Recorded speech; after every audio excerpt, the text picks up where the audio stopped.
Ahojte! Ako viete, už mám 8. týždeň môjho zdravého životného štýlu. Áno, je to mega dlho. Až na medailu by som povedala, že to je v mojom prípade. Čiže 7 týždňov som nejedla múku ani cukor, čo som sa tak chcela troška pripraviť na stravu, ktorá bude istým spôsobom obmedzená. Nuž! A od tohto bodu mám, že najpraktickejšiu vec na svete. Krabičková dieta. Takto, ja osobne som celý život mala problém s tým, že som proste nevedela jesť pravidelne a nejak vyvážene. Buď som jedla, že 8000 krát za deň, alebo iba raz za deň, čo bol ten lepší prípad teda.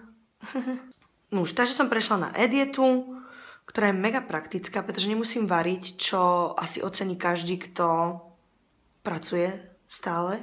I keď rada varím, ale proste sa nedá stíhať. Funguje to takto. Príde kuriér, donesie vám jedlo, 5 porcií, malých, ale 5. Vždycky deň vopred, čiže ráno sa už nemusím strachovať, čo budem mať na raňajky, ani na obed, ani na večeru, nič. Zachránili mi život. Nie som hladná, strava je mega dobrá. A to nehovorím len preto, že...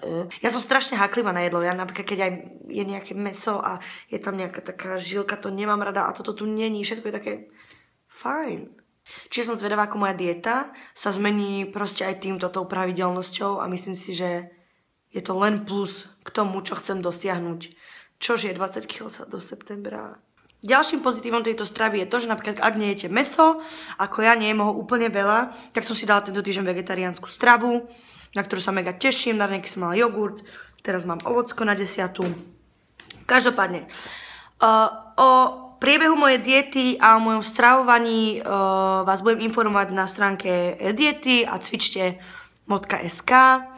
Ak by sa chcel niekto pripojiť, tak vás iba podporujem k tomu, bude super, keď v tom budeme spoločne a predsa len je pondelok, takže od pondelka sa vždycky začína. Takže vám prajem krásny deň.